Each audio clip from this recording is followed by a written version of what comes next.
We live, we live, we live. How Welcome, y'all welcome, doing tonight? welcome. How All right, are y'all. you? You know, Yeah. I'm just going to put it out there as we get started tonight, y'all. First of all, I ain't even reminded nobody about tonight. Y'all, if y'all see this later, forgive me because whatever. So I'm going to own up to that. Y'all know I love y'all. I did not want to go live tonight. I ain't gonna lie. I didn't because I feel like I'm emotionally exhausted today, right? Right. But I know that sometimes as a business you have to show up even when you don't want to, and it's really not that we have the power to say we're gonna go live another day or just not this week. It is what it is. We got enough replay and content that we could do that, right? But for me, I chose to still show up more than anything just to be accountable to myself and to the work that I've been putting into this, the work that Gypsy and Old Man and Benny and Hugh and Michael and now Sean, hey Shan, have been helping put into this.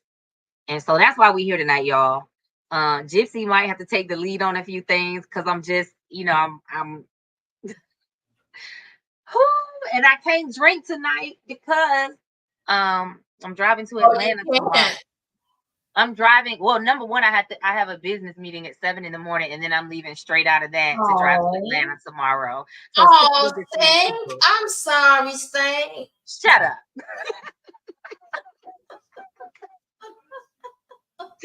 She don't love me, y'all. Y'all see how she do me. But so that being said, y'all, whatever you're drinking tonight, I'm drinking. Okay, so what I do have. What you made tonight? What I made tonight, because y'all know I be trying to get my water and be trying to hydrate. You know what I'm saying? So what I have in here tonight is, of course, some water, some ice, and I've got a little bit of apple juice, a little bit of cherry flavor, and some mango lemonade juice as well. I gotta mix. Vodka would go good with that, girl. It would it not? Okay, I feel like it would just be, you know what I'm saying? But that being said, yes, sis is drinking water tonight to stay hydrated.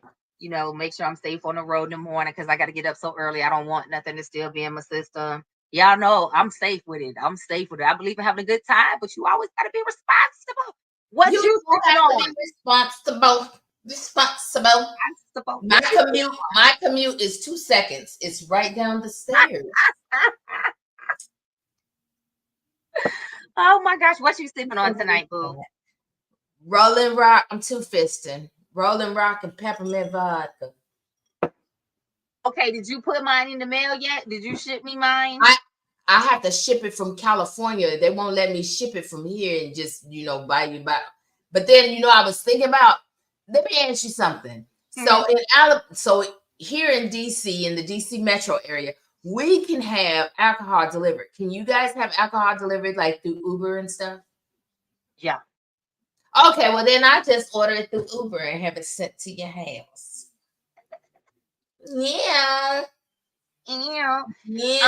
So we had some things that we were supposed to talk about. Sean will be joining us, as soon as he's able to. But one of the things he wanted to talk about was distracted dating. So we gonna wait for Sean for that one. Yeah.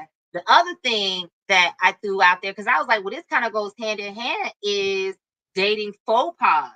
So we can dive into that, or but wait a minute now. Do you remember what I sent you? Which one? Men competing with their spouses. Oh yes, the whole discussion with Nick. With what is his name? Gucci. The Gucci man? Oh no, right. Nick Cannon and Mariah. Yes. So and this is something that's very near and dear to me because I really think that a lot of men secretly compete with their significant other.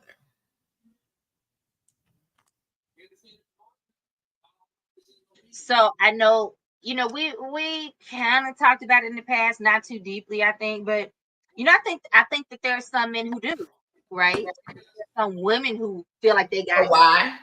you know. I'm gonna Well, tell you what my theory is. Because you ever notice that men often cheat down, especially if she makes more money than if the spouse makes more money than he does. And I think a lot of times men have a need to be needed. I ain't finna damn need you, boo. If you can't be my partner, we can't roll like that. Cause like I'm self-sufficient. I'll never, you know what? I'm gonna tell you, let me back up. I'm gonna tell you why I guess I'm like this. Because when my parents got divorced, I said that will never be me. Waiting, being at the mercy of a man.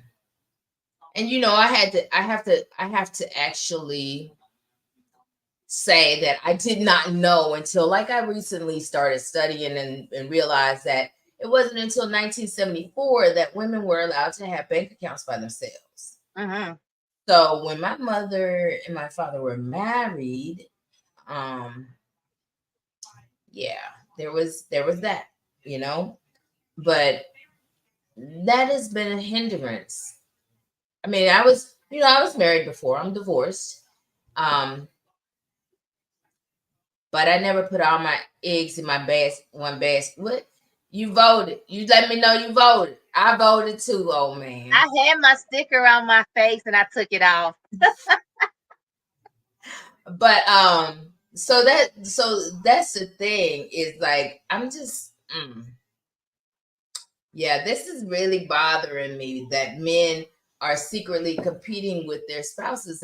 And the thing is that that's the thing is if you're a team, there shouldn't be any competition because more likely than not, you guys are sharing bills and assets and things like that.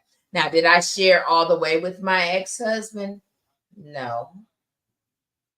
But I did share enough that I had my half of the bills.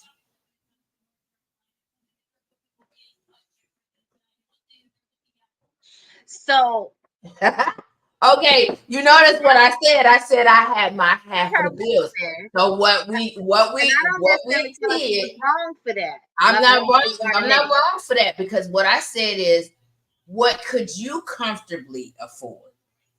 Because my thing is we're not gonna say what could we, what could you comfortably afford? Because you know what I always think about is if you leave, can I afford it? If I leave, can you afford it? If not, then maybe we shouldn't get that spot. So one thing I'm not gonna do is be homeless. So I'm not gonna say I don't think that you're wrong, and I know that doesn't go over well for everybody. Here's why I say that. Because as women, whether we make more money or not is not the point of where I'm going with this. Right. But as women, we often put ourselves, unfortunately, Black women, and I can't talk for every other woman because I don't know, but I do feel like it happens across the board as well. But I know a lot of the times for us as Black women, we will give everything we have to the person that we love, man or woman, right? If we down with you, we down with you like 4 motherfucking Right. flat tires. And so when we're in that relationship with you, if we call you our boo thing, if we're married to you, women will go hard, right? And what often ends up happening, and I've seen it so many times, and I kind of experienced it myself a little bit, is that we will give so much, unfortunately, without boundary to the point of depletion. And so when that marriage doesn't work out or that relationship doesn't work out, we've put ourselves in a deficit. And that's oftentimes why people feel like they have to stay because they don't have the financial resources or support to be able to leave or Well, survive on if their you got own. to stay, if you got to stay because you can't afford to live by yourself, you're not in a relationship. You're in prison. That too. So back to what I was saying, like I said, this is not about whether who makes more, because it could be in a relationship where they're about even salary wise, right? Right. But again, what oftentimes happens, and this happens a number of ways. I heard this guy say this, and I was like, man, he is so right about that. He said The reason it's so easy for men oftentimes to rebound after they end a relationship or they, break up or go through a divorce or whatever is because we didn't give up our relationships with everybody else. And I'm not talking about cheating. He was talking about friendship. Friendships, He yeah. said oftentimes women struggle with that. And he said she stops hanging out with her people. She stops being besties with who, right? Because see, we're raised to be like and this is real bad in the church. But people are often say, "Oh, you married, you can't be hanging out like that." And this now that don't mean you got to be partying like a rock star till 3 o'clock in the morning. But being married or being in a committed relationship does not denote that you have to be selfless and give everything to your person and have nothing for yourself or have no other outside friendships to nourish you. Because your husband or wife can't be your all. That's just one person. We need balance and healthy relationships with other people, right? But again, going back to the financial aspect of things, if we aren't strategic, a lot of women end up in a situation where they cannot leave because they don't have financial access or resources. They cripple themselves out of ignorance or lack of know-how, lack of mentorship, whatever it may be. And I'll share a little bit from my experience. Y'all know I've talked about, my divorce. And when I was done, I was done. I stopped talking because I feel like I've said all I can say. I've done all I can do. We done tried therapy. This shit ain't working and you crazy as fuck. So I need to leave. There's no more talking I got in me, right? So when I shut down, I stopped talking. I started making plans. And he tried to cripple me. He did everything he could think of to make it impossible for me to leave, including taking all the money out of our joint account, 80% of which was mine. You get what I'm saying? Yeah, How that's joint accounts should only be, I would only direct deposit my half of the bill money. Here's where I'm going with this. Let me say this point, and here's where I'm going with this. That's why I said I'm not gonna say you're wrong. See, I was still able to leave because I created a resource that he knew nothing about. Separate bank, my name. You understand? I had that much sense. You get what I'm saying? Now I'm gonna be fair to my household, and I didn't mind it because he had stepped in to do way more after the accident, and I couldn't contribute as much financially. So I had no problem with making sure when I had extra, pop it in the joint account, make sure we good. That was fine. But I was still gonna make sure I had something that he couldn't put his hands on because unfortunately I've seen too many times where women are crippled financially and they can't. And so whatever his rationale in his mind that made him think it was okay, he thought he was gonna force you to have to stay. Yeah, I don't give a damn. That's the thing is that that's financial abuse. When people try to do things like that, stop shaking your damn head. But the point being, you're muted. I'm glad your ass is muted. Man. But the point being, whether men are doing things because they're jealous and spiteful of their woman, or whether women are doing things because they're spiteful and jealous of their man, because it does happen on both sides. It does. Competition with their spouse. I'm still a big firm believer: be fair, do right by your household. But we as women always need to make sure we got something. But you know what the problem is, Jay? You know what the problem is? A lot of times, now you say like the men be ready to bounce back because they didn't cut all their relationship ties or whatever. Okay, that's fine. But also the other thing is that a lot of times when they leave, they cut off everything with that relationship, including their kids. That too. Including their kids. And so it's like, you divorced me, not your children. Yeah. But a lot of them think that they need to like just start over. And it's like there's nothing that's worse than a man that won't take care of his biological kids, but will step in and take care of the next woman's children. Like, who the hell does that? Like, I mean, make it make sense, because that is to me, that is some shady stuff right there. I agree. And, and again, I try to be fair. there are a lot of women that use their kids and weaponize their kids as well. So it happens on both sides of the fence, right? But I've always been the advocate of, at the end of the day, fuck your feelings. It's about those kids. What does it take for them to be happy, healthy, and thriving? Fuck how you feel and who you want to deal with. You know, Right. that's fine. Move on, be free, enjoy your next relationship. But there should be always the emphasis and the focus on how can we, unless it was abusive. Now, if it's abusive, I understand wanting to keep your distance and handle things in a certain way. Right. But aside from that, you know, I just always feel like people let their emotions and their sexual parts dictate how they parented often, you know, and it became more about getting back at the other person, whether it was the man or the woman. It became more about getting back at the other person versus what's best for my kids. Hey, can y'all hear me now? We can hear you now. Okay. Unfortunately, no, it's not. Because listen, let me say a couple of things. Please do jump in. And I was thinking about you ladies yesterday. And I was thinking about this whole thing. And I was like, man, the old man can't just be just off the mark all the time. And I was like, and I got to thinking, and I said, and I was like, wow. And I was like, I started listening. I was like, man, I'm listening to you all, and I'm listening to you all in my head. And I'm like, I realized why we had a disagreement.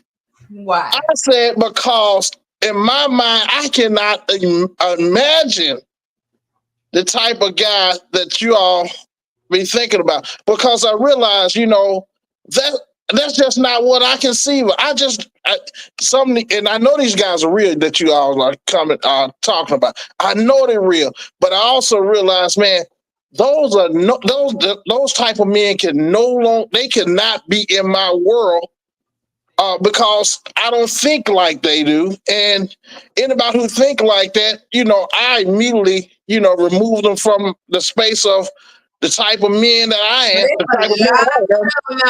type of men that I hang with. We don't accept those type of people, but we know they exist. But then I hear stuff like what you guys just said. It's a lot of them out there. Hold on now. But, you know, and it's a causation effect. You all just said something that I just found unbelievable.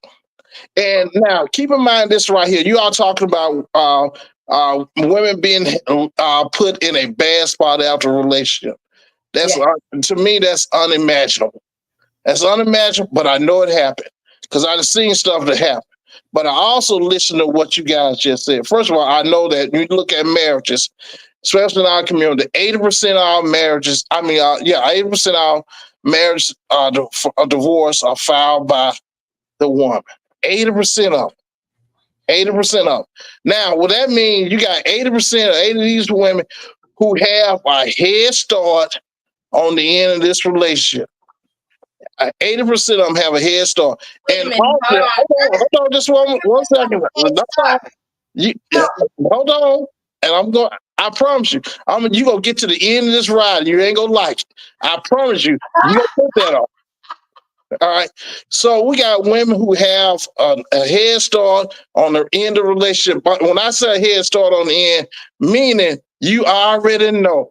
When you went down there and filed for the divorce and you went to that courthouse, you already got an advantage. At the very least, you got a 30-day advantage because it takes roughly that long for them to process the paperwork to mail it out to you and get it to you. Hold on. Now, in that time, that conversation is not happening, is that divorce is always being filed in secret. Right. That ain't always the case. They like a lot of times here you already know that you filing, so stop it. Just steamroll and talk right on over me. Just do it. No, you making my point. Both of us are saying the same thing. Yeah, both of you. And I got a problem with what both you said. But just steam right on over. Just let them finish. Just steam right on over. Let them finish. I know sometimes the truth hurts, but it's like medicine. You got to take it. It's going to make you better. Oh my God. All right. Now, in other words, you got an advantage, meaning this right here. You start pulling back on those resources. You start saving. You start pulling back for the joint account, and both of you just said the exact same thing. Gypsy, you were saying that you only put in the money for the bills, and the rest of the money you had all that for your resources for you get ready to start on your new life. Jay just said that she always had a secret. She had a secret account or something. Grandma taught us that. Yeah, that's right. She sure did. But you had that. In other words, you were pulling out resources from your wedding. You was pulling, I mean, not your wedding, but your man. You was pulling out resources from your man. Hold on. Just go ahead and steam right on over. Steam right on over. You gotta listen to this medicine. You gonna listen. I give you 3 smacks on your butt, but you gonna take this medicine. You gonna take this medicine. Now, you guys, you pull these resources from your marriage. The guy had no idea about these resources. And now you in the relationship and you're going to court, you go into court and you already know the court system is already set up against the guy. As it relates to these family court, it's already set up against this guy. He's gonna pay, and he's gonna pay. And for most time, he rightfully should be paying. But I want you guys to also understand that you didn't help the situation when you pulled out resources from to restart your life. In other words, when they give you money from the court to start over, to start things, they give you as if you had nothing. But you didn't have nothing. You had resources that you pulled out from from your marriage that you didn't even say anything. No, you lied about that. No, I'm saying this. You're making assumptions because you gonna take this medicine. No, a lot of times we not getting no money from him. My Bama ass husband tried to get palimony. Listen, he probably should have. He should have. Because you did not. You went upfront with him with the funds in the market. I had upfront. Now, and let me go back to this right here. Before I got married. And let me say this right here. And I said that, but I'm not really just talking about yours in relationship because I don't know how much money you had. Don't care. It ain't my money. It ain't my money. But I do know this right here. When you don't have, when you're not putting all that money into it, because see, you from the beginning you're supposed to be one, and all your finances is his finance. His is yours. Now, how you divide, how you set it, that's up to you all. But he should be aware of other finance. He should know what you're making. All right. He should know when you take money and you putting it to the side for your own little expense account. He should know. No, not when I come with my part of the bill money. It ain't your part. It's all of our part. It's my part of the bill money. Time out. Hold on. And if those of y'all in the hold on, because y'all just, oh God, nobody can understand anything either. Wait a minute, oh man, I'm gonna give it back to you, but hold on. Okay. Nobody can understand anything that either of you are saying because you're both yelling at each other. So Gypsy, please stop, girl. Please let him finish his point, and then, oh man, people that can lip read her. Once old man is finished, I done muted her. Once old man is finished, then Gypsy can respond and I can respond. I don't agree with nothing you're saying right now, but I still think that you have the right to share your viewpoints, right? So Gypsy, let him finish, and then you and I can both respond. Oh man, finish what you got to say. Okay. Now, all I'm saying is simply saying this right here. If you're starting off the wedding, everybody should, all your expenses, all your gains should be now among the entire wedding. I mean, not wedding, but entire marriage. What he has is now belongs to you, and what you have belongs to him. But you should not be secretly taking and siphoning off money from your entire marriage and putting it in your honeydew pot and not sharing it with. That's being dishonest. That's being dishonest. When the court, when the court is just signing you alimony or money or whatever for the way, it's assigning you this as if you don't have anything. And what you did was you actually was being dishonest about your income. You didn't share that. Now I can speak to you from my divorce. Mine hit me out of nowhere. Of course, everybody, we do know when you're not going well.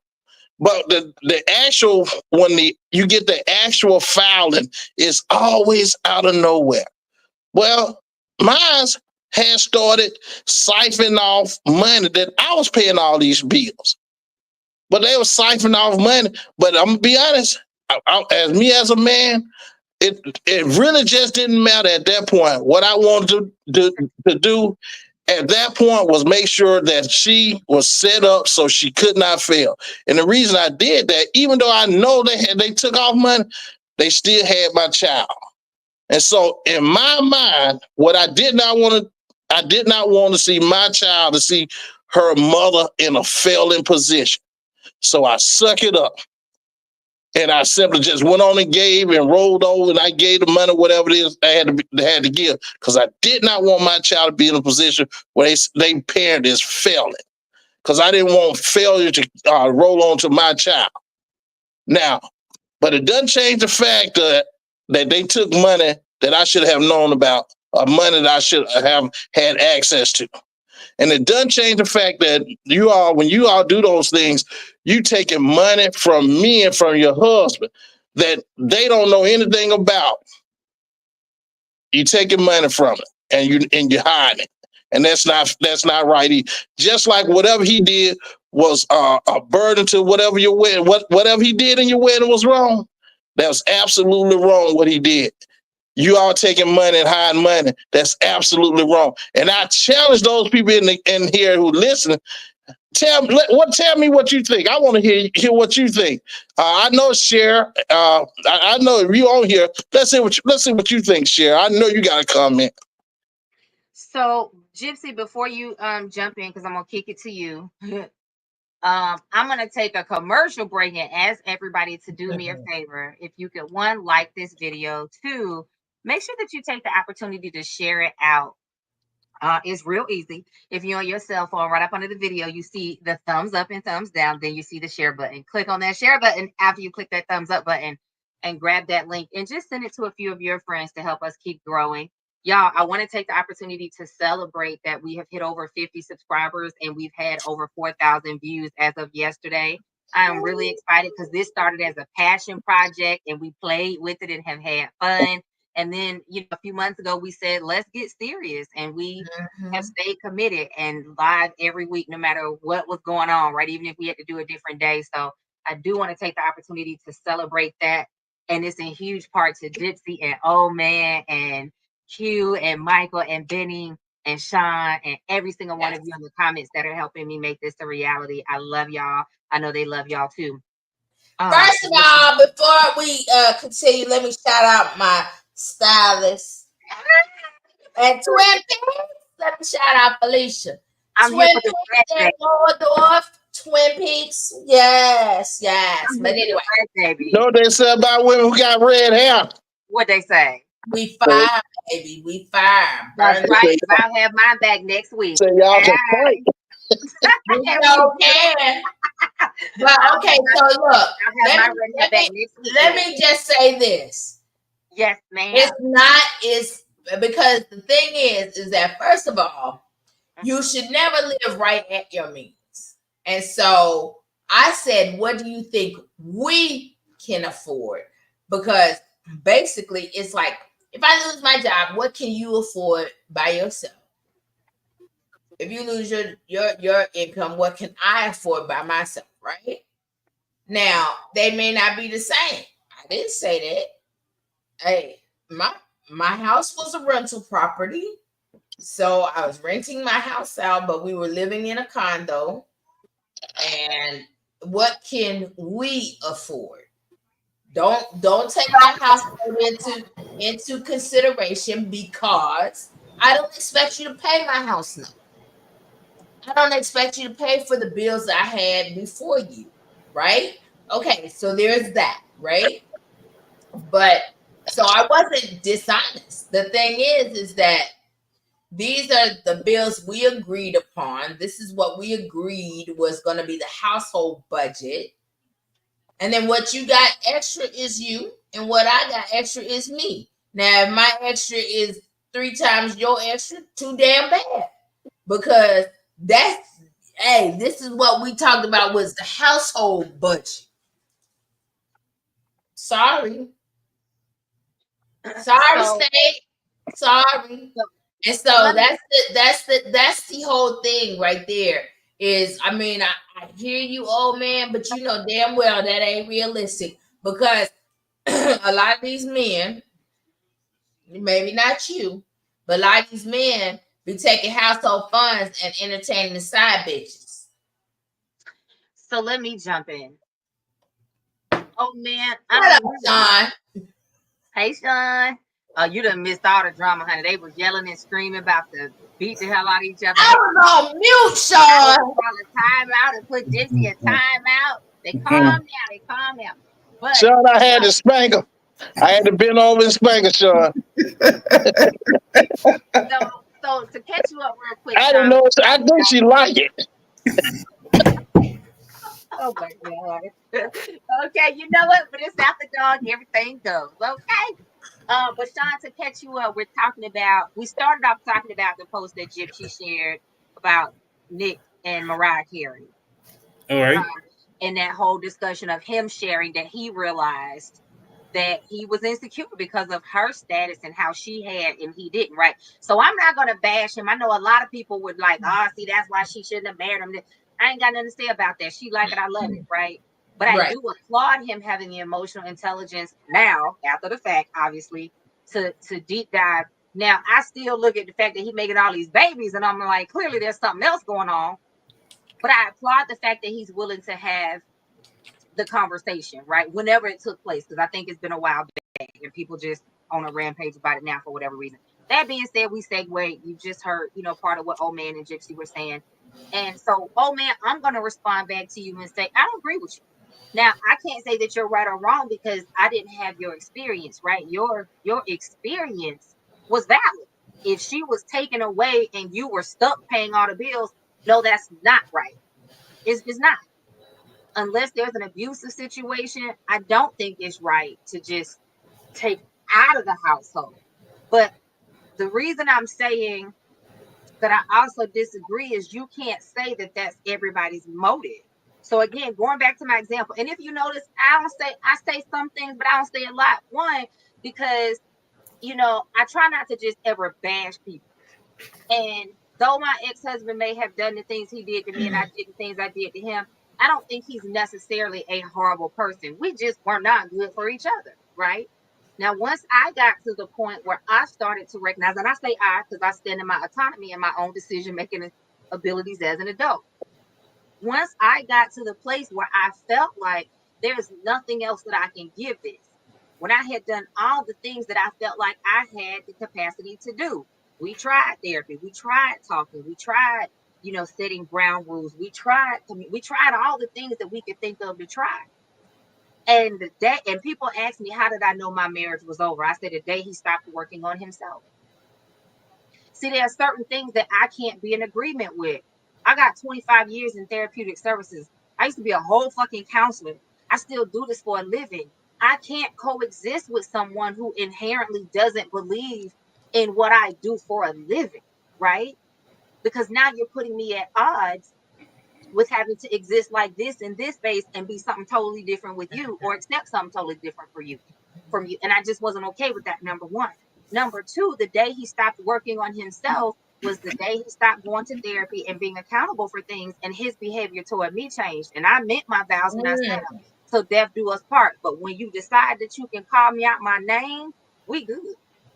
Cause see, once you disrespect me, you have now given me license to disrespect you. And baby, I'm gonna go to motherfucking hell and take you with me, right? When I no longer respect you, I don't need to be with you. That's dangerous for me and for you. And it's dangerous for me if you feel like you don't respect me, right? So there were several things that led up to me saying, I'm done. I'm done. Now, I know that you all, because Benny loved to quote that statistic too, more women filed for divorce. Well, I'm one of the women that didn't. I felt like you broke it, you paid for it to be done. And I was okay waiting him out because I knew I had other priorities that I was more focused on, right? So I was okay focusing on getting my stuff where I needed to be, rebuilding, getting back on track. And I waited him out until he paid for it. And that was fine. I did make mention of the fact that when I knew that I was leaving, this was in progression, right? Because I said, even before I leave, I'm gonna give it one more valiant try because I meant my vows. But I also started tucking some money away. Now I didn't take from the household. I still participated in making sure the household was good with whatever I had. I took extra that I had. I made sure my household was good with him because I'm a woman of my word and I'm a woman of my vows. And I tried to operate in integrity. How long were you married? About a year. Oh, see, you was still early. Let me tell you. But let me I waited him out till it started ticking up to 5-6 years because then I knew that nigga was trying to tick up to 10 years so he could get alimony and part of my pension. Right. Now I understand. But the reason I'm using this as an example is because I got the whole you need to stand in faith, you need to pray, you need to stay, you didn't wait long enough. Motherfucker, I'm not waiting no more to be disrespected. Once that has entered the chat, I'm done. Right now, had that not entered the conversation, I likely would have tried to keep working through it. But again, once that boundary has been crossed, I'm out. We ain't got too much else to say to each other because it's not going to turn violent. Yeah, I got a question. Hold on 1 second. So when it comes to the money, oh man, you can't say that everybody is out here trying to scheme and destroy and tear them in.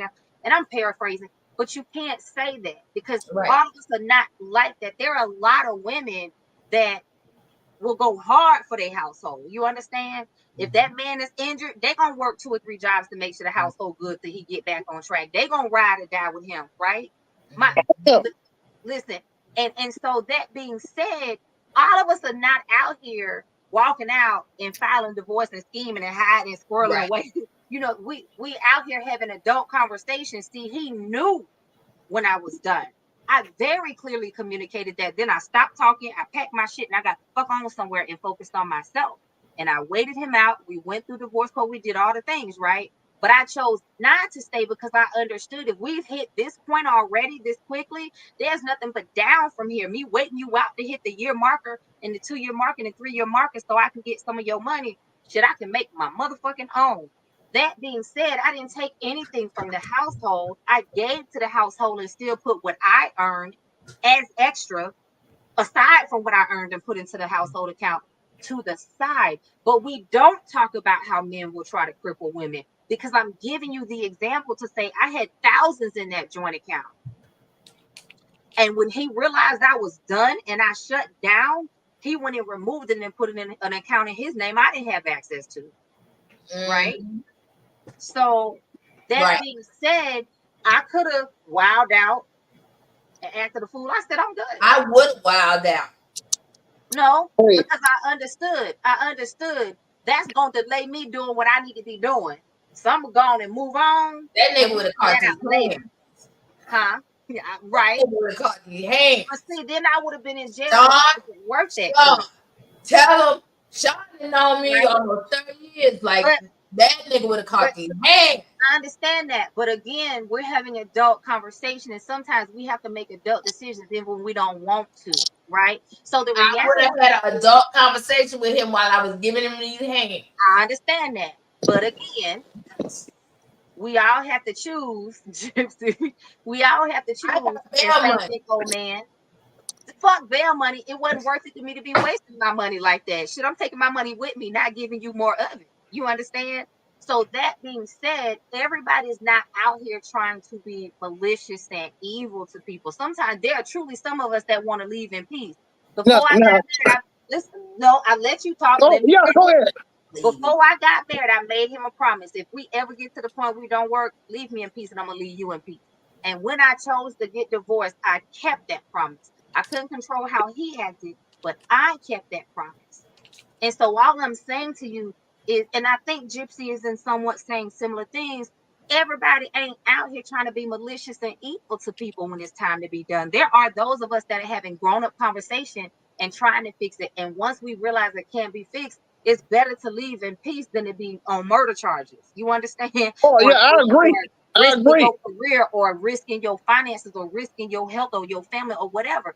Oh yeah. So everybody's not like your ex-wife. Now, I do applaud you because you said, regardless of what she did, you wanted to make sure your daughter had a good example. So I applaud you, because every Yeah. man ain't out there doing that either. So I've said what I want to say, Gypsy. I'm gonna kick it back to you to finish. You still on timeout if you get crazy though. And then Sean, I'm not. I promise. I'm just saying.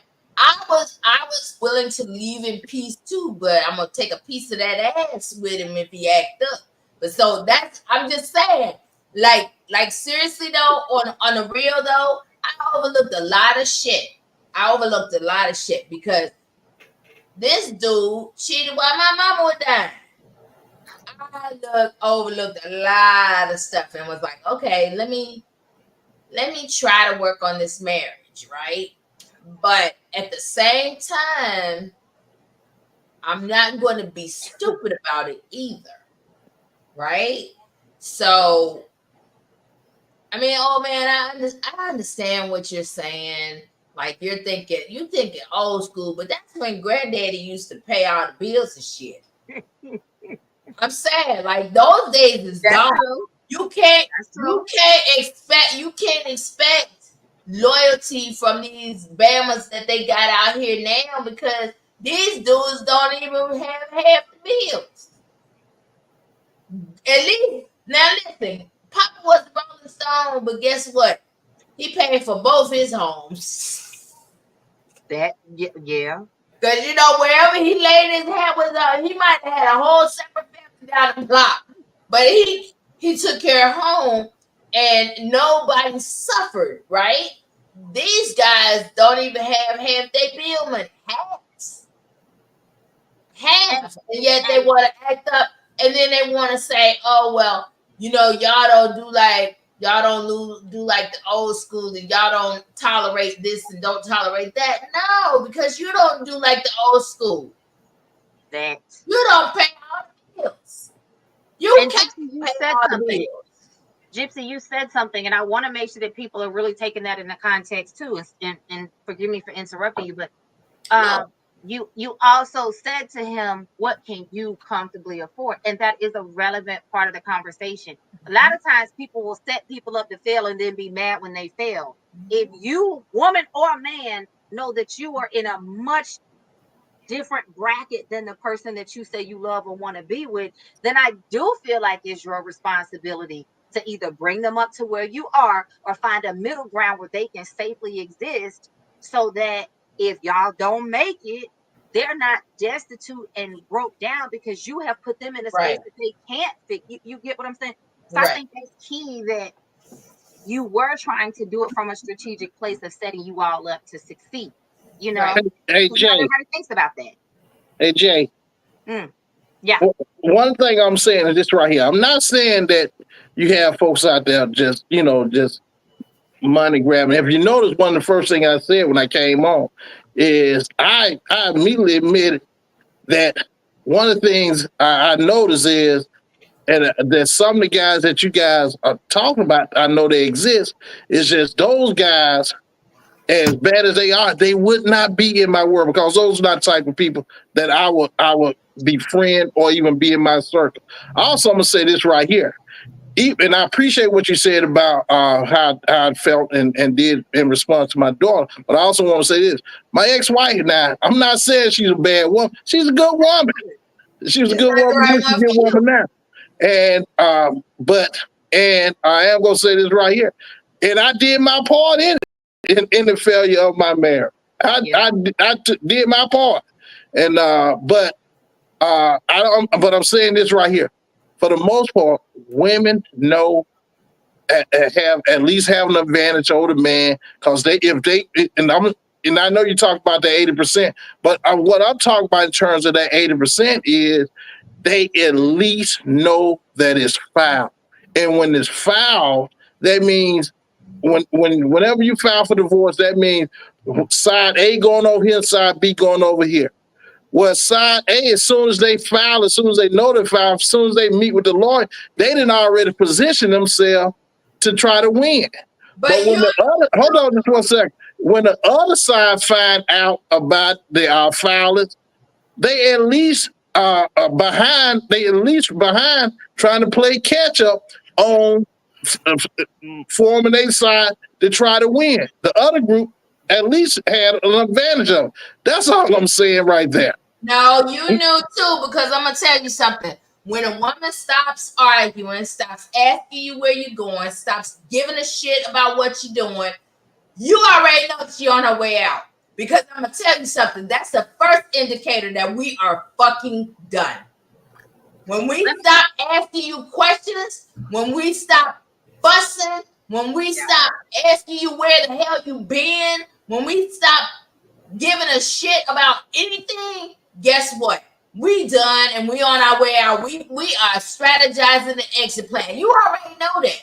And if you look back on all your relationships that have failed, and you look back and you think about it, she stopped arguing. She stopped being concerned about how you felt about stuff. She stopped telling you where she was going. She stopped informing you about stuff. When we stop talking, we're finished. We are strategizing exit plan. And let me also say, and again, I've always held myself accountable. I own accountability for the breakdown and the destruction of my marriage, just like I do him. Now, I don't take full responsibility because of the fuck shit that he did, but I do own my own accountability. But let me also say this. At the end of the day, grown people gonna do what grown people gonna do. And I keep hearing you say, "Oh man, you can't fathom it because those are not the type of people that you would be around." And I want you to at least consider the possibility that you just don't know what some people are capable of. Because when I got divorced and the people in my innermost circle found out the things that he had done, right, they were shocked. He's a lovable guy, extremely charismatic, very well put together, highly intelligent, well spoken. You would never look at him and think that he did any of the things that he did, right? Right. Never. Some of his coworkers ran into me later and were like, "Yo, why you leave?" I said, "Listen, one thing I'm gonna do, I'm not gonna bash him, but I ain't gonna lie either." And when I said what I said, they said, "You gotta be lying." Like, you would never look at him and think that. So at the end of the day, you probably got more than a few in your circle. Well, I will say this. I knew a guy who it was a good guy. Man, I'm talking real good guy. Let me finish this point. Go ahead. Let me finish this point. Let me finish this. Let me kick it to Sean, then kick it back to you. The only thing I'm asking you to consider is that you may not know. And I'm saying that because whoever's watching this, I'm asking you to consider the same thing. Sometimes you don't know what a person is capable of because you're not in a particular situation to experience it. See, his co-workers, his friends, whoever would never experience him the way that I did because they were not his wife, right?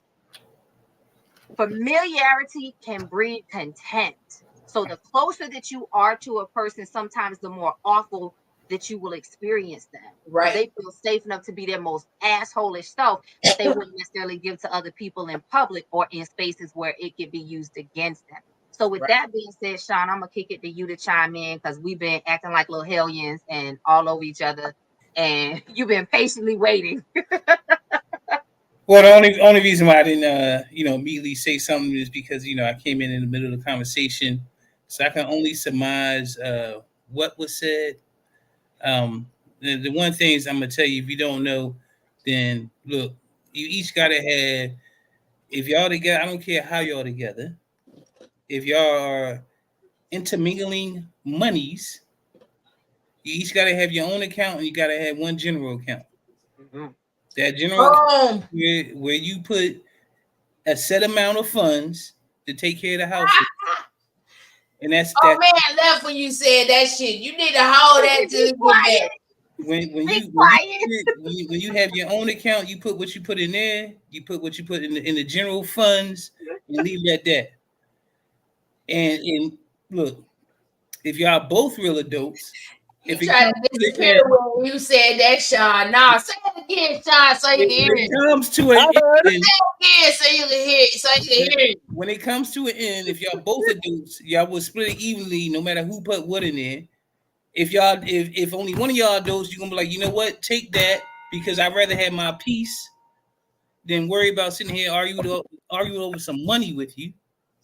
So you can go ahead and take that and go about your business, and I'm gonna go about mine. But other than that, everything else, it don't. I mean, because when you get to that point, look, especially if you've done everything, if you tried everything, you went to counseling, y'all tried like retreats, things to try to bring y'all together, and those things aren't working. It's y'all just not meant to be together. Sean sounded like a grown up. I mean, I got a couple of years in the bank, so I've been around the block, maybe once or twice, maybe, Once or twice. So maybe. y'all, I got a question I want to throw out here. And I was not gonna talk about this tonight, but I feel like it's relevant. Just in the general scheme of dealing with who we are in self autonomy. I'm getting an echo. Y'all hear that? Okay, never mind, it's gone. Okay, it might have just been me. Anyway, um, self autonomy, personal power, all those things. And maybe apropos because it's election night too. So I had a situation. I was talking to Gypsy about this before I went live. I literally had to call my friend and decompress because I was like raging for a minute before we went live. And I was talking to Gypsy about it real quick. So I had a situation where I interviewed a Caucasian woman for a position in my wellness practice. And I was really excited to work with her. I was vibing with her personality. I thought that I loved her vantage point of her particular skill set and how it made sense in the wellness scheme of things. And like it really seemed like it was going to be good. Well, back up for context, a few days ago. So y'all know I have the rescue puppies, and it's been a lot and it's been intense because about 2 weeks ago, my girl puppy got to a point where she started screaming in the middle of the night, like 2:30 every morning. She just starts hollering and crying. And she'll stop for a few minutes, then she'll pick back up. She'll stop for a few minutes, then she'll pick back up. So I'm literally up from 2:30 in the morning every night, every 30 minutes, taking her out to potty, letting her move around, trying to figure out what's going on, what's the issue, so I can address it. And then starting my day at 5:30 because I might have a training, I might have client sessions. Running a business never stops. I got a lot of administrative things. I got a new assistant I'm training, like all these things, right? So 2 weeks in, I'm exhausted, like zombie exhausted. I said, oh no, some got to end. Some got to stop. I did a post in this Facebook group, and I'm going somewhere with this, guys. I did a post in this Facebook group dedicated to, training tips. And I said, hey, I tried that, Gypsy. And unfortunately, so they were created together initially. And the reason I had to separate them is because I didn't want one of them to hurt the other because they started fighting. They literally got to a point about a month ago where They'll stop. Baby, they'll fight to the point of bleeding. No, they'll stop. My two can't be separated. And so that's the thing, is that's probably why she's crying. Could be. So let me finish. Right. So we've been working through this because exactly that's her litter mate. So we're working to make sure that they don't, fall too deep into litter mate syndrome. Like there's a lot of different things happening, right? So I posted in this group and I said, hey, I'm looking for some training tips. I'm racking my brain because I really, I'm trying to figure out what can I do, trying to figure out what the problem may be. Had vet checkups. Last vet checkup a week ago was good. Everything was great. But she's still screaming. So I said, I'm checking around. I'm trying to find a potential home. you know, if I can't fix the problem and I can't rehome her, I'll have to take her to the shelter. Most of the people in the comments will understand them like, yeah, that's hard. Sometimes some puppies are more difficult than others. You know, here are the tips I would try. They were trying to be helpful. And this one bitch, oh, came for me. Like, she made it personal as if I were the villain, because I was saying if I can't fix the issue and if I can't find a home for her, I'll have to take her to the shelter for them to try to find a home for her, right? So that turned into, I'm a horrible person. I don't know what I'm doing. You know, basically trying to say it's my fault. I'm not trying hard enough. How dare I risk the life of this beautiful puppy? Because if she goes to the shelter, she's going to be put down, all this kind of stuff. Like, how the fuck? So I responded back to the lady and I just let her, leave me be. Listen, I'm not going to do this with you. Leave me alone. And she came for me again. I was like, lady, because I'm already on edge, I'm exhausted. You got one more fucking time. You know what I'm saying?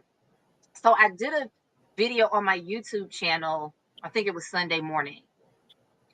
And I was sharing my hurt and my rage, because that's the feeling that I had identified was rage.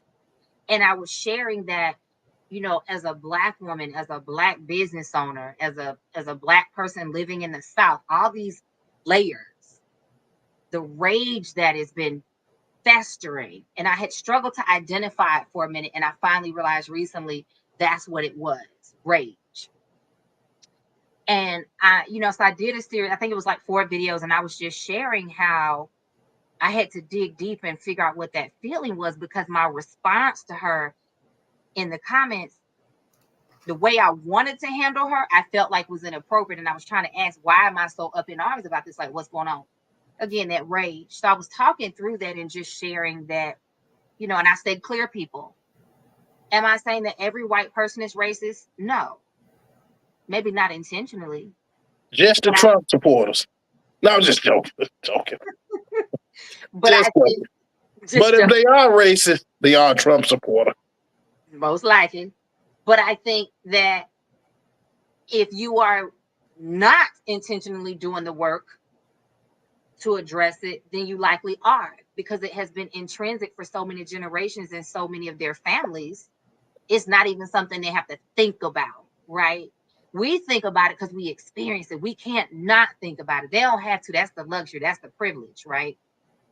So back to the end. So the lady emailed me today and was up in arms.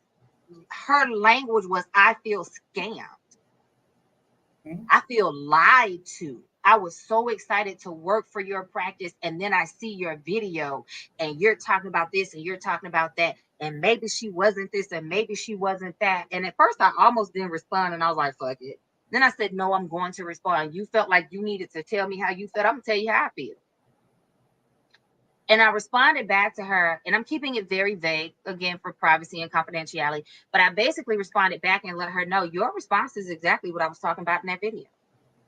The simple fact that you feel some type of way about my hurt, about the rage that I feel existing in this body and being subjected to all this shit all the time and never getting a break from it, just to exist. You know what I'm saying? The simple fact that you are outraged and you feel like your outrage should outweigh mine. That's that Karen behavior.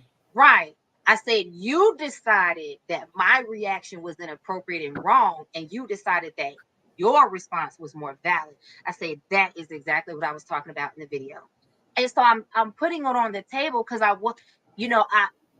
Gypsy was like, we going live? And I was like, honestly, Gypsy, I don't want to go live tonight. Like, real talk, I don't fucking want to be dealing with it tonight. Today was just full. Y'all get what I'm saying? And I'm being vulnerable to share this because I know we all have those moments and we probably don't talk about it enough. Oh man, I know that you're a business owner, Gypsy. I know that you have professional things that you have to hold safe space for. Sean, possibly you too, but it's real that, and I said that in the videos, I said, I recognize by me even talking about this, it might cost me some business because there's going to be somebody that sees this and says, I don't want to work for her. Because she got the Rudy Ray Moore treatment. What is that? Sure, no. The Rudy Ray Moore. Rudy Ray Moore. Dolomite. You don't know who Dolomite is? Now I really am an old man.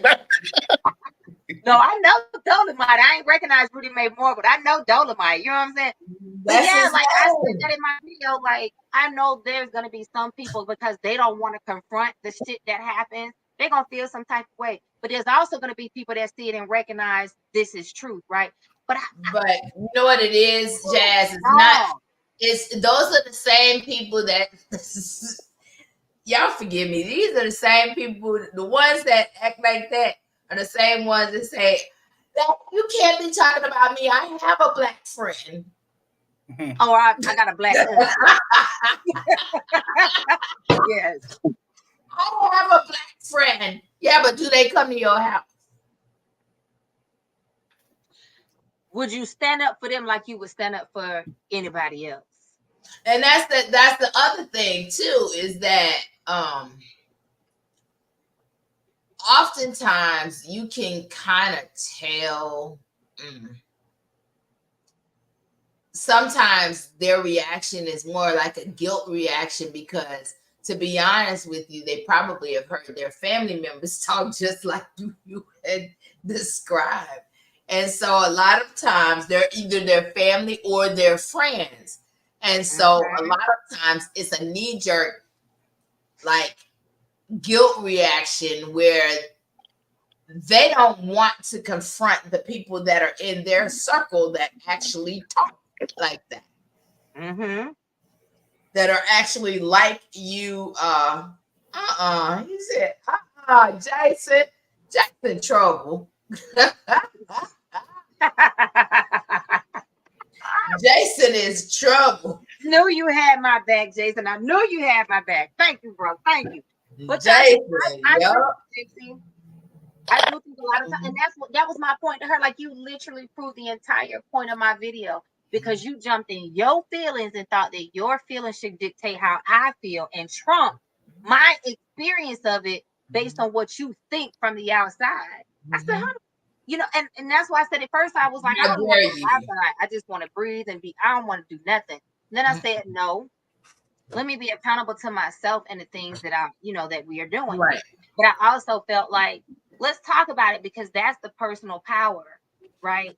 That's the community power. That's the cultural power. That's the intimacy that we have to have as a culture to be able to have these conversations, because this is literally what we out here dealing with as Black business owners, as Black employees. We are expected to smile and fucking grin and take it no matter how we're made to feel. They want step and fetch. Right. And you can say how you feel as long as it doesn't encroach too much on my feelings and make me feel too guilty or too bad. And as long as it don't hurt my feelings or make me feel like you talk about me. Right. And so, what do you guys think about that? How do you navigate that? I think this is a real part of the conveation that we have to be able to navigate that shit every day in the workplace. First of all, y'all know I'm in a STEM type environment. So most of the people I work with are white males.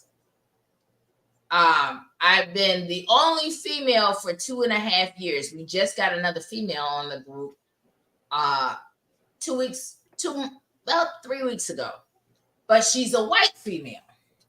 And then she does that whole passive aggressive shit too. But you know what? It's okay because I'm used to it, and I know exactly how to handle folks like that do stuff like that. Because the thing is that I know that I have to be twice as good to get half as far.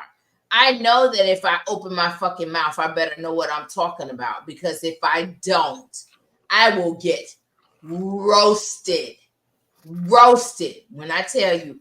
And so the thing is that they know that I speak carefully. So if I come off mute to talk on one of those conference calls or whatever, they know that I know what I'm talking about and I got receipts, right? But why is it that I have to prove that I know what I'm talking about? Because the thing is that in this day and age, they still deem Black people as 3/5 of the person. that part. Yeah. Yep. Yeah. And black women is even less. Yeah. They Even deem us as less. animals. They still Even deem us as less. workhorses. They still And deem us as what I'm not expendable. gonna do, I don't do step and fetch. And I'm gonna tell you, I had to get with my acting supervisor and then tell them, if you don't fucking move me, I will leave this agency and sue this motherfucker on the way out. And you know what? They moved me because I had receipts. I had receipts from when he was a colleague and then became a supervisor.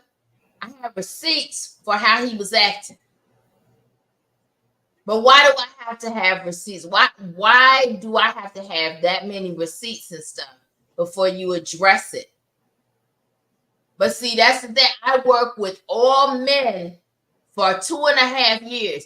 And then the minority men were like Asian. Everybody else was white. But if I didn't know what I was talking about, oh, hell to pay. He's one of those that will give me something at the end of the day that's due tomorrow. But guess what? Mad as fuck when I pull it off.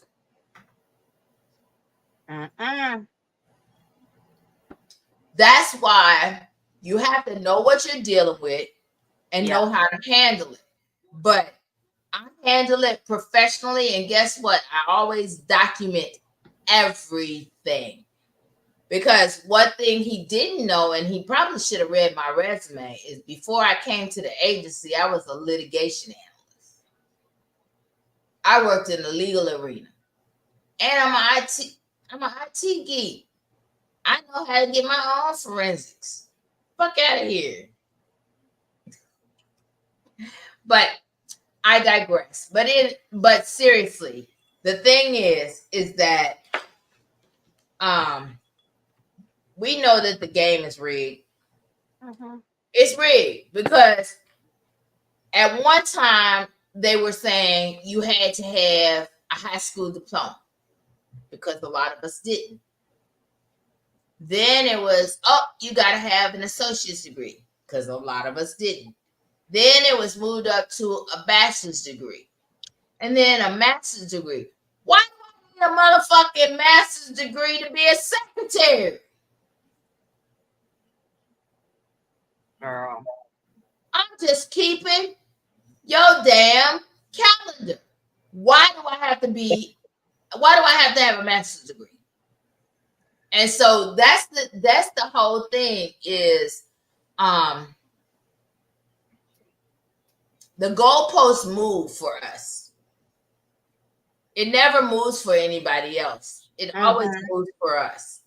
Exactly. It always moves for us. And so, Jay, I'm sorry that you went through that, but you already know that a lot of times they do that passive aggressive type behavior to make it seem like they're just being helpful.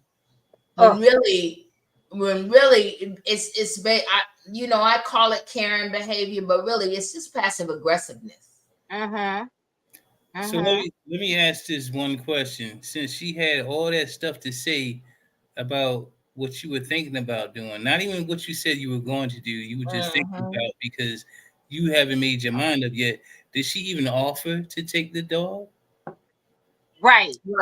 Like the lady, and this is why I was so upset, y'all, because, and that's why I had to sit with, like, I literally called one of my girlfriends after I read her comments in the post, in the group, and I said, and I literally went, because I normally walk 5-6 miles anyway, but I said, I got to get out, I got to go walk, right?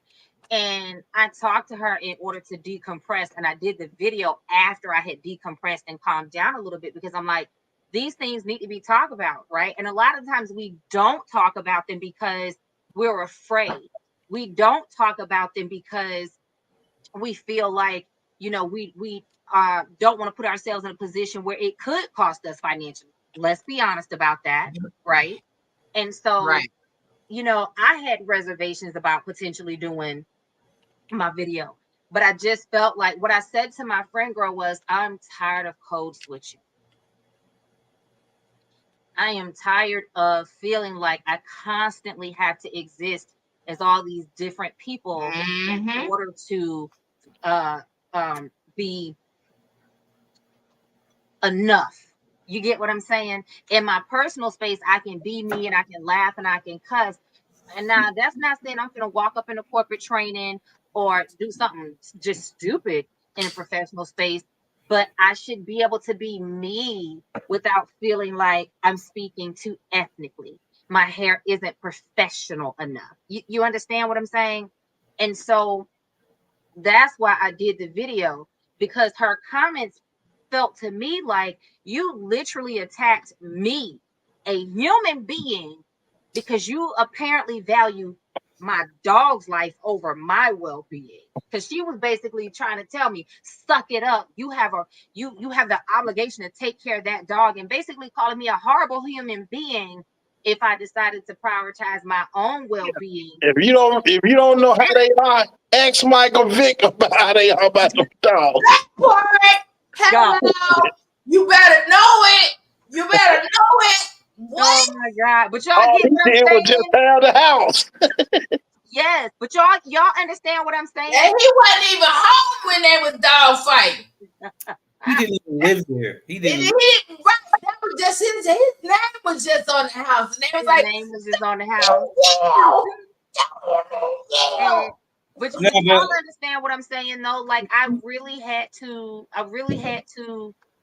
process through that, because again, as a business owner, I constantly have to watch what I'm saying, because it shouldn't be offensive to the potential client. It can't be offensive to keep code switching. Do this, it can't do that. So, And I just had that moment where I was like, I'm fucking tired of having to code switch. I'm tired of having to smile and it's okay. It's not fucking okay. Step and fetch, step and fetch, step and fetch. It's not fucking okay. Look, oh man, why are you looking at me like that? You know damn well what I'm talking about. Hey, yeah, I do. that was Let me tell you, but I understand though. yeah, I know exactly what you said, and I got to the point now, and I'm small enough to now where I can pick and choose my clients. I have a bunch of folks who, in fact, let me tell you, I had a wedding set for next week. I'm telling you, it was a nice wedding. It's probably right at about a little less than $5,000 wedding. And the client at the a couple of weeks ago said, "Hey, you're no longer our photographer." Now I got the contract. I got the contract signed. I got the money signed. I can push it.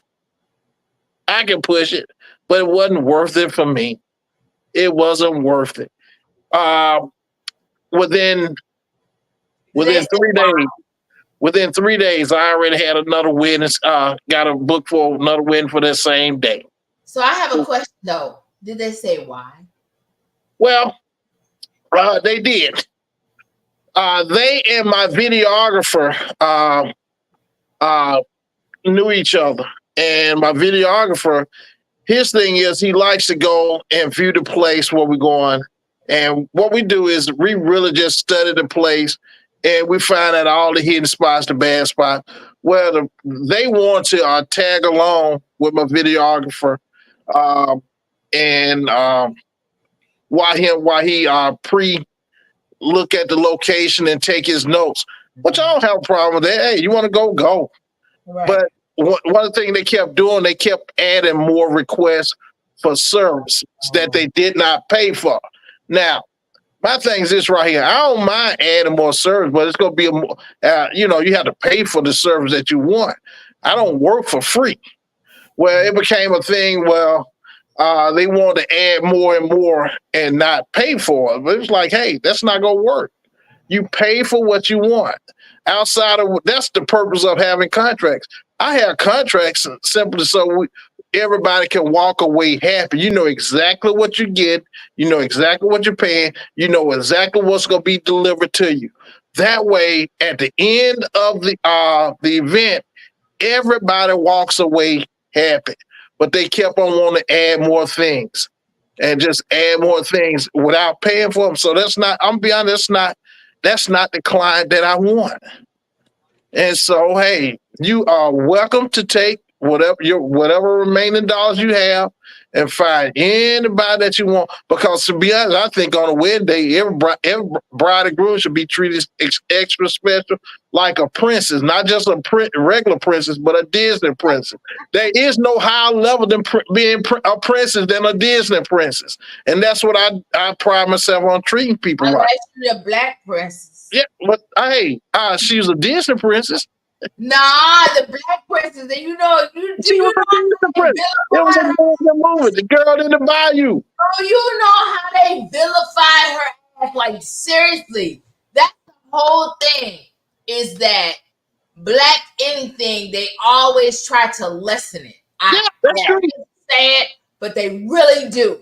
But my daughter, when she was a little girl, she had that Disney princess get up, the black one from Louisiana. She had that whole get up because I made sure she had it. Let me ask you this, old man. Do you have a non-refundable deposit in your contract? Well, it's no longer a deposit. It's called a retainer. See, if it's a deposit, you have to give a deposit back. You don't give a retainer back. Not if you say it's non-refundable. If you put that in the contract. If they truly want legally, if they truly want to put up a big enough fight. Now, of course, folks don't want to put up a fight for a few $100s, but once you start paying like $1,000 or a couple thousand back, people will go ahead and fight for that. To me, it was worth not having to fight. When we started talking about retainer, it was not, I put that legal jargon in because what I do not want to do, I do not want to fight. I do not want to have disagreement. I work my butt off to avoid disagreements. And if push comes to shove, depending on who it is, hey, if giving you money back is enough to make your problem go away, take the money back. But for the most part, in this particular case, hey man, I'm not in the business of giving money back. Walmart not in the business of giving money back, so I'm not in the business of giving money back. But so that that's generally how I try to operate. You finna eat discharge. Yeah. You finna eat discharge. That's right. Like for real. The fuck you say? Yeah. Now, would I be willing to if push comes to shove, something come up? Because now that I didn't see, for the most part with me, it is because I took that date off the market. But I had somebody else come right back and want to hire me at the last minute for the exact same date. So I'm gonna be honest. It's a day off. Yeah, it's a day off. Like they be saying about Martin Luther King Day, it's not a day off. It's a day off. You the fuck you say. For the most part, I like doing what I do, man. I really do. And to be honest, sometimes, man, sometimes I wonder, like, man, I can't believe people paying me to do this. And it's like, and I tell folks all the time, service that people really want. Yeah, people want their special moments captured. Yeah. I tell folks all the time, man, you find out what you really enjoy doing, it's like you don't even have a job. It's like, I can't believe people pay me to do the stuff that I really enjoy doing. I really enjoy taking pictures. It's like sometimes, man, it's like, I can't believe people pay me. I'm a geek, and I love being a geek. And so to me, my job is not a job. Yeah. Because there are times that I sit at my computer and it's well after the time I should have been off. But because I love what I do and I like, I'm a programmer and I like doing geeky shit. So I'll be sitting here and I'll still be doing stuff. Now, granted, they don't know I'm online because a lot of times I'll hide myself, but I'm working, I'm geeking out because I'm like, oh shit, I can make it do this, I can make it do that. Oh shit. let me see if I can do this, I can do that. But don't take advantage of me. Like the thing is that I'm doing this because I like to do it, but don't try to screw me over, right? That's right. And that's the thing that I hate is like people trying to screw me over. And I hate to say this, a lot of times, this gonna sound real nasty when I say it. Okay. A lot of times white people will do this kind of stuff to try to trip you up when they're trying to screw you over because they mad that they can't do what you do. They mad that they don't have the skill set that you have to do what you do. Mm-hmm. And that's because there's a lot of nepotism there, but we ain't gonna get into that. That's a whole nother discussion. But I feel you, old man. I love taking pictures. I have quite a I got a couple of very nice. Well, we know what kind of pictures you take. Oh.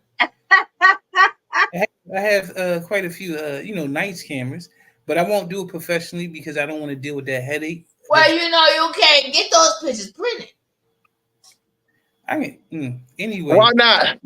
I'm saying, like, if I wanted to, I could set up my own dark room, but I can take them anywhere and get them printed if I wanted to. But everything's digital, so I ain't even gotta do that. I just plug it into my printer. But anyway. Well, hold on. Let me say this right here. You're right. You can plug into a printer, but anything that you print from these home printers, and I'm be honest, I got top of the line home printer, but those pictures are not designed. In fact, I use top of the line home printer, top of the line ink, and then I couple it with top of the line paper. That's the key there. Exactly. You got to have the right paper. Even with that, those pictures they go look really good, but they still don't give you studio type quality look. I had to go out and buy a printer. The printer itself was $2,000. Yeah, exactly. Yeah. 2,000, and it is, and it's a smaller version of what you find like at a photo lab. It is photo lab quality, and I use that for some stuff from print. But even with that, I don't do a whole lot of printing unless it's something that has to be very, very, very special for me to print. I don't just print anything out. I don't print everything either because sometimes you don't want no paper copy. Plus, Playboy ain't still around, so. Hey. Oh my God. Well, you got to look at this. I'm gonna tell you this right here. When people talk about Playboy and all those magazines, even though they were selling an image, but a lot of people don't realize, they were spending over $2-3 million on clothing. So I'm telling you right now, I tell folks, and just shoot nude or whatever. If that's what you like, shoot. But I'm here to tell you, that's not what makes something sexy or arousing. Mm-hmm. That's not what do it. And I know folks probably, you probably ain't seen pictures out there, but I'm telling you right now, that's not what makes something sexy or arousing. If it was, Playboy and all those other magazine companies, they wouldn't spend darn near $3 million on clothing. So there's a reason. So, but the thing is that you're right. It is not just like the pictures and the whatever. But like, there's a je ne sais quoi that you have to have about you that can make things like sexy and arousing. Like a person can put on a burlap sack, and they can make that shit look appealing. Not everybody, but I can. Go to hell. I can. Now, you have to put in the right lighting. You have to put in the right angle. You have to put in the right shadows. And that ain't, and you ain't getting that with an iPhone. I'm here to tell you. You're not getting it with an iPhone and your, and a filter. You're not getting that. Now, the way AI work today, they making it do some amazing stuff. I don't know now. I don't know now, Rod. I think you might selling yourself a little too high because I done seen some people and I be like, who is you? That ain't the picture that you had online. Listen, I'm shooting some photos. I've been catfished before though. See, let's lead into Sean's thing about dating. Let's lead into Sean's thing about dating, distracted dating. I've been catfished before. Y'all ever been catfished? What? No, you take the head off and you bald head. Whopper head. Hey, Gypsy. Bald head and stuff. Hey, Gypsy, you went in and out, and we didn't hear a whole lot what you said. You'll repeat it again. You ain't never been catfished before. I've been catfished. That nigga had a big ass whopper head. And then nigga had big water head. It was bald headed. And yeah, he had a hat on. He would look fine with a hat on. But then when he took that hat off, he was like, what the fuck is that? You don't look like your picture. Is that about like R. Kelly with them shades on? R. Kelly used to look good with them shades. I'm trying to say, that's what I'm trying to tell you. There is a thing called hat fishing. But distracted dating is also, it's a form of hat fishing or, catfishing though. Because a lot of times though, a lot of people show up at the date, they spend all their time in their phone. They want to take pictures of their fucking food and all that other shit, but they really ain't spending time with their date. So let me tell you, if I take you out somewhere, you always looking down at your phone, you're going to look up and you're going to be by yourself. You're going to look up and be paying the bill. Yeah. Because one thing for sure, one thing I do not tolerate disrespectful behavior. But that's exactly what it is. Yeah. Distracted dating. Have you that's the thing. When you look at people that are supposedly on a quote unquote date and they're spending all their time like this, and both of them, they're both at the table like this. How are you getting to know each other? What are y'all fucking doing? Texting? And that's my whole point right there. When you're distracted dating, how can you get to know this person? So now, 6 months down the line, now you meeting a real person, and they ain't the person for you. And now it ain't even 6 months. This person then lied to me, but they didn't. Y'all never really had a conversation to begin with. Y'all, and listen, let me tell you something. I'm gonna tell you the crazy shit I saw earlier today, y'all. Oh, Lord. This dude asked, was he wrong because he was pissed off because him and his wife were arguing over text message, and she wasn't responding, but she was responding on social media and posting and shit. And I said, nigga, what are you, 5? Why are you fucking arguing over text message? You're fucking wrong by trying to they argue each other over text message. Over text message. I said you're fucking wrong for trying to have a serious conversation over text message, and then you worried that she posted on social media. First of all, you ain't a priority, but if she posted over social media, but she ain't a priority because you want to have this fucking serious ass conversation via text message. So it sounded like he was in his bag at that moment. It sounds like what were you talking about? Like his man pack bag? I mean, he was in his bag. He was in his feelings. That's why he was responding through text. That's what he was talking about. He was like, "Am I wrong for this?" It's wrong. First of all, who has a serious conversation over text message? That's how the world works today.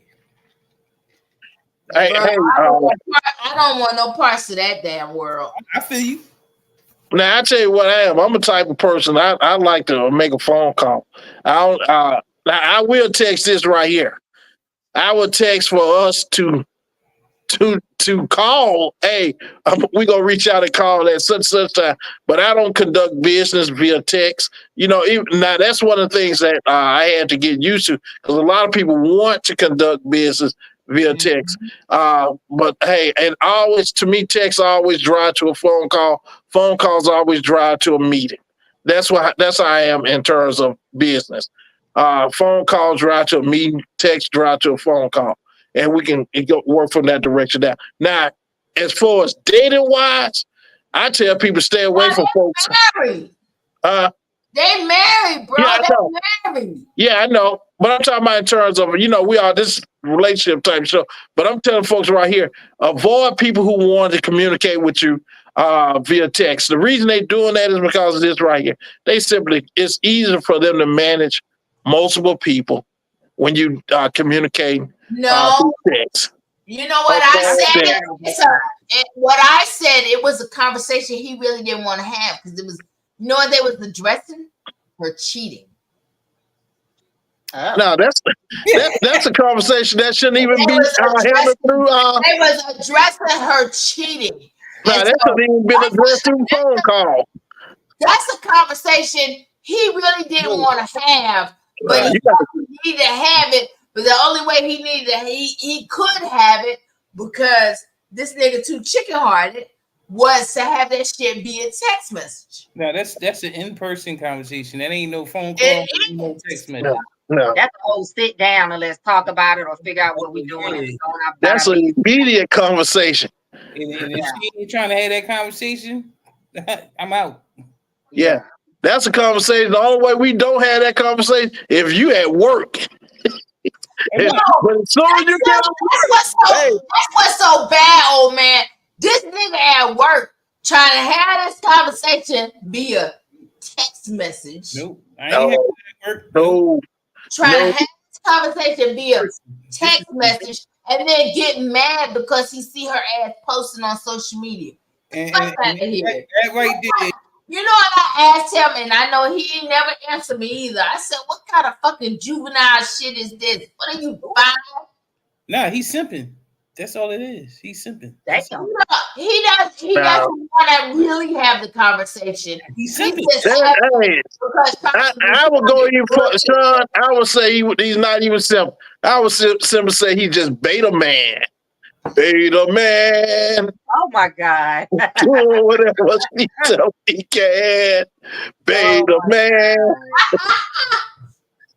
Doing whatever he tell him he can.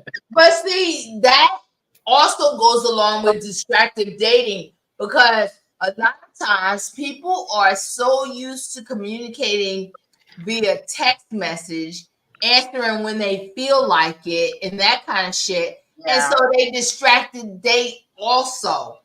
Sean, I think that's where the distracted dating comes in, because like you said about having multiple conversations at one time, entertaining multiple people at one time. But the thing is that you're sitting right in front of that person. Why aren't you communicating? And that's my thing. Because if I'm looking at you and you looking at me, we need to be talking. I think that happens a lot of times because people just don't develop communication skills. That's just my take on it. A lot of grown people don't have communication skills. Think about this generation. I hate to say it, but this generation, like for real, this 35 and under crew, that's what they do. That's why Shorty felt like she can come at you the way she came at you over the whole dog situation, because social media's got people out here fucked up. Mm-hmm. All of that. They really think they can sit there and impose their will on somebody. Mm-hmm. Internet gangsters. Everybody feels like they can say whatever they want to say with no consequence. I'm from the pull-up crew. You know what I'm saying? What you saying?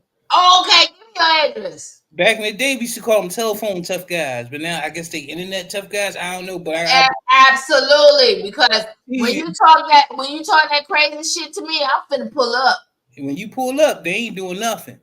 They calling the cops. I don't give a fuck. Hey, let me tell you something. When you talk about pull up, hey, and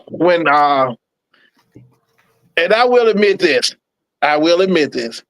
after I got divorced, of course, you get out there and you started getting back out there. And evidently, I was started dating somebody who was a little younger, and she had a boyfriend, and he called me. He said it's on site. Man, I didn't know what on site was. like on site. I said, what's that? He said it's on site. Oh my God. I said, I tell you what, man, I don't know about on site, but I know what right now is. So I tell you what, let's do this, man, because I don't even want to have to deal with that. Right now, I'm driving down the road. I'll be at such and such in about 15 minutes. Why don't we just meet up right there? We can just talk about it. I guarantee his bitch ass ain't show up. Hey, let me tell you something, man. That was years ago. And I have never heard him. I don't even know who he is, but evidently I was told I'd have seen him. He saw me a couple times, but on site didn't really mean on site. But I'm gonna say this right here. But it taught old man a lesson. You gotta have a ceiling range of what you deal with. Let me tell you something. I love them on site motherfuckers because I be like, pin me your location. Okay, Pin me your location. Here I come. They ain't gonna show. They ain't gonna like, hey Sean, we from Philly. We done got so far off topic, and it's still election night. So let's talk about that before we shut it down. Because don't nobody want to hear nothing about no old man fight. I'm like, oh man, you too old to be talking some fighting. You right, I ain't finna fight. My thing is like on for real. If you say you want to get down, hey, I'll make you tell me where we're going. Okay, so segueing y'all before we shut it down because it is election night and I know it's on everybody's mind. I'm watching Trump is leading right now. I hope everybody voted. Yeah. I hope y'all all voted. This is serious. Yeah, he leading by 2 million votes in the popular vote. But he lead by 105 electoral votes right now. It's 105 to 27. It's too early. Yeah, I'm finna go to bed, wake up, and then this shit gonna be a fucking. Well, once you get all those high population areas, once they start sending them numbers in, then plus once you start sending those numbers in out west and those other high populated areas, hey, 2 million go dwindle real fast. You know what they said? And they still voting. Listen, this is what they said. I'm watching it right now on CNN. It's that crucial battlegrounds of Georgia, North Carolina, and Pennsylvania are too early to call. Exactly. And they still voting out in California. That's right. Yes. But that, I tell you what, I hope y'all ordered some food because tomorrow they might be like whites only kind of like establishments. Well, I would say this right here. I know I say that phrase a lot, but we all got some friends who are Trump supporters, and I made up early on that a kid that's a Trump supporter. Oh, what? One of my sons is a Trump supporter. Oh, hey, you just gotta love them. You just gotta love them. I'm sorry, I'm old fashioned. I done put hands on them. We both black. I did ask him, did he really read the Project 2025? I asked him, did he really know the things that Trump supported? And I asked him, did he really know you too fucking broke to be a Trump supporter? Because that motherfucker don't like nobody without 7 figures in their bank account. So in all fairness, so let me throw this out here because I had this conversation yesterday with a couple of friends. One of whom is a Trump supporter. They were like, I'm voting for Trump. And I said, why? And as we kept talking through the conversation, one of the points that they brought up is even though Trump supports Project 25 and openly talks about it. What is it? The Harvest Group, the think tank behind Project 25, actually is backing Kamala. So I feel like at this point, and I said this, you know, unfailing that The Harvest Group is not Project 25 was with 2025. Most of the people that are behind Project 2025 actually worked on the Trump campaign. Yeah, they worked with Trump. Right, but they are actually backing Kamala. And then that's no, they're not. They're her biggest contributor to her campaign. No, they're not. No, it's not. No, they're not. No, they're not. Go do the research, boo. Let me finish, y'all. Jesus Christ. Don't beat me up. I'm just a messenger. Don't be a messenger of misinformation, though. I'm not. Let me finish my statement. Go ahead. I have not looked it up, so I don't know. I have. I read all 391 pages. Let me finish my statement, y'all. What I'm saying is, in this conversation, this is what they were talking about. And I said, well, I don't know. I haven't looked it up. I haven't researched it that in depth, so I can't speak on that. But I chose to vote for Kamala. Their other vantage point was, how do you feel about her not identifying as Black? Because everybody's saying, oh, she one of us, she's Black, and she doesn't identify that way. I believe they say she identifies as West Indian in an interview. And so I'm just throwing this out there for discussion. Again, I do not know. I did not research it. I don't know. So I can't say yes or no. I do. But I'm just throwing I don't give a fuck about that. But I know the answer. She does identify as Black. But I don't give a fuck if she does or if she doesn't. Because guess what? The thing is that people identify with whatever suits their purpose at that moment. And I hate to say it, but they do. Because think about it. Back in the day, there were light-skinned Black people who actually could pass. Did y'all ever see Pastor? Did y'all ever see Pastor on Netflix? Yeah. No. Okay, so I didn't see it, but I know Pastor. Pastor was a movie on Netflix, and this chick was light enough to pass as white, and she did. Yeah. Even her own fucking husband didn't know she was white. I mean, Black. I think I remember that story. And then when her child started exhibiting more Black traits than white traits, she sent that motherfucker off to boarding school. And when her husband caught her at the Harlem Renaissance stuff, she was at like one of them Harlem parties at night or whatever. That motherfucker pushed her out the window. Killed her. And guess what? And got off. I don't doubt it. And so that's the whole thing, is that she was white when it was convenient. When she felt like she wanted to do certain things, right? So that's the whole thing, is a lot of people are pastors when it suits their purpose. And I have to self a confession too. I'm a passer. Whether you know it or not, believe it or not, I got 50% woman in me. Oh my God. My mama is a woman, and my dad is a man. So, I'm a mixed child.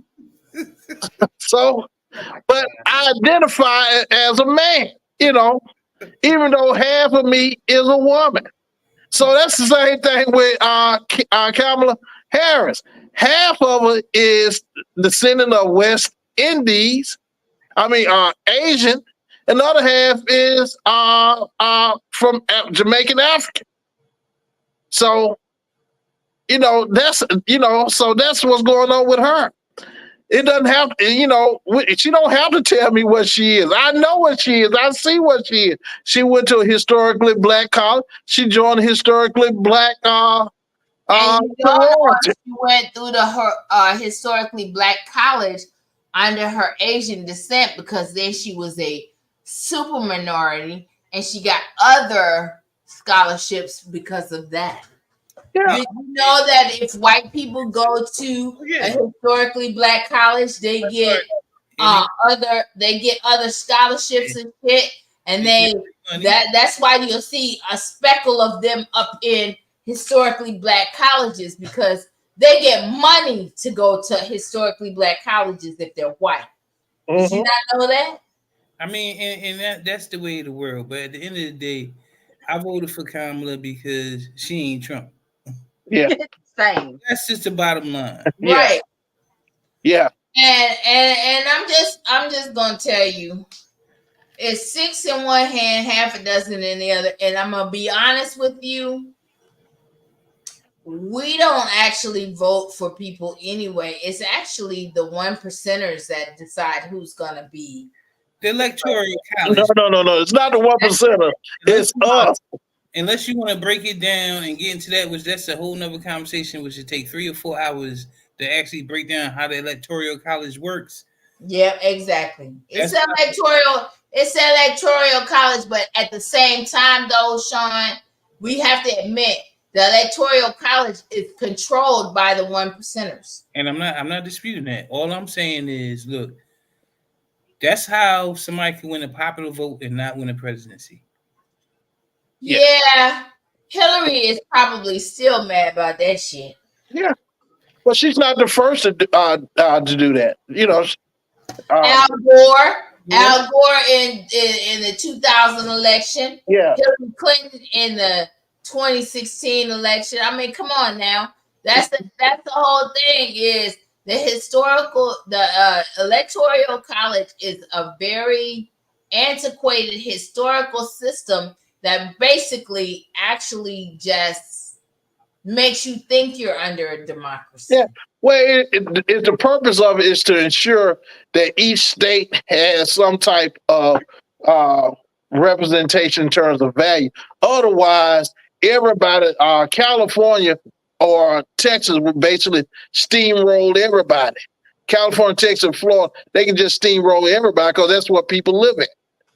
Those are states that have the greatest population, even New York. They'll simply just steamroll everyone. And so it's designed that, to put states on different similar platform. But the problem is when we don't answer the census, or when we don't answer the census, the electoral points, votes are not allocated as evenly or as it should be evenly distributed.